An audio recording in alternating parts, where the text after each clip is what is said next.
O ferro fundido tem diferenças de composição em relação ao aço. O ferro fundido é filho de um outro conhecido nosso, o ferro gusa, e ele tem aplicações específicas na indústria mecânica. Quem tem o sonho de um dia construir um veículo precisa conhecer e muito bem o ferro fundido. Uma liga de ferro e carbono, é isso que é o ferro fundido. Ele também é produzido a partir do ferro gusa. Só que o seu teor de carbono é muito maior do que o do aço. Ele alcança de 2 a 4,5%. Por isso que o ferro fundido é muito mais duro do que o aço. E como você já sabe, quanto mais duro, mais frágil. Vamos ver agora como é produzido o ferro fundido numa fundição. O ferro gusa se transforma em ferro fundido em dois tipos de fornos: no forno elétrico ou no forno cubilot. No forno elétrico, o processo é parecido com o da produção do aço. No forno cubilot entram o ferro gusa, sucata de aço, calcário, ferro silício, ferro manganês e, como combustível, o carvão coque. O forno cubilot funciona com o mesmo princípio do alto forno, por contracorrente. Você se lembra como funciona um forno por contracorrente? A carga metálica e o coque descem e os gases sobem. Vamos ver agora todos os passos da produção no forno cubilot. O cubilot é feito de uma carcaça cilíndrica revestida internamente por tijolos refratários. Seu funcionamento é contínuo. Ele é carregado com camadas de ferro gusa, sucata, mais coque e calcário. A retirada do ferro fundido do forno pode ser feita de modo intermitente, ou seja, sempre que necessário ou continuamente por uma calha de vazamento. Agora, no forno cubilot não dá para fazer um controle rigoroso da composição química do metal.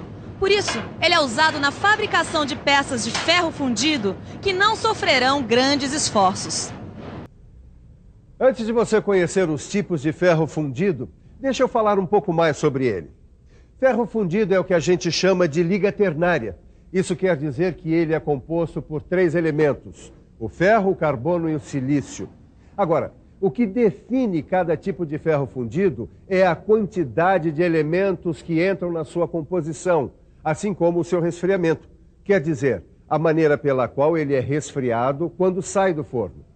Veja agora quais são os tipos de ferro fundido.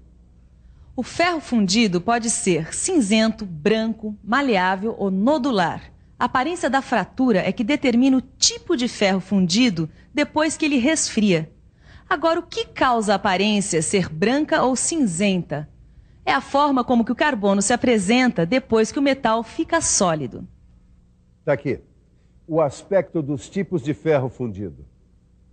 E lembre-se, o que determina o aspecto é o carbono, que aparece de 2 formas no ferro fundido, como cementita ou como grafita. Vamos dar uma olhada mais de perto nos 4 tipos de ferro fundido, começando pelo cinzento. No ferro fundido cinzento, o carbono se apresenta como grafita, sob a forma de flocos ou lâminas que dão a cor acinzentada para a fratura do material. O ferro fundido cinzento tem bastante dureza, além de alta resistência ao desgaste. É fácil de usinar e tem grande capacidade de amortecer vibrações. Por causa disso, o ferro fundido cinzento é muito usado nas fábricas de automóveis, equipamentos agrícolas e máquinas. Como você viu, o ferro fundido cinzento é muito usado pela indústria mecânica para fabricação de blocos e cabeçotes de motor, tambores de freio, coletores e peças para máquinas industriais. O ferro fundido branco se forma quando o metal fundido se solidifica, com 2 condições: não ocorrer a formação de grafita e todo o carbono formar cementita. Assim, a cor da fratura fica clara e o ferro fica duro e frágil. O ferro fundido maleável reúne algumas vantagens do ferro fundido cinzento e algumas vantagens do aço. Ele tem, ao mesmo tempo, alta fluidez no estado líquido e alta resistência mecânica. Por isso, o ferro fundido maleável tem bom aproveitamento na produção de peças complexas e finas. O ferro fundido maleável é produzido a partir do branco, quer dizer, ele é um ferro fundido branco que foi submetido a várias horas de tratamento térmico. Assim, ele fica mais resistente ao choque e mais resistente às deformações. Conforme foi feito este tratamento térmico, o ferro fundido maleável pode ter um núcleo branco ou um núcleo preto.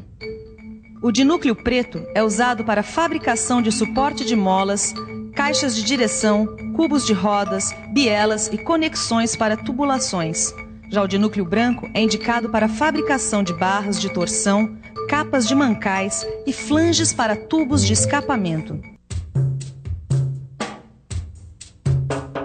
O ferro fundido nodular tem na sua estrutura partículas arredondadas de grafita. Isso acontece com a adição de magnésio na massa metálica, quando ela ainda está líquida. Quando tem um tratamento térmico adequado, o ferro fundido nodular tem boa ductilidade, tem também boa tenacidade, usinabilidade e resistência à corrosão, melhor até do que em alguns aços. Ele é bastante usado em mancais, virabrequins, cubos de roda e peças de transmissão de veículos.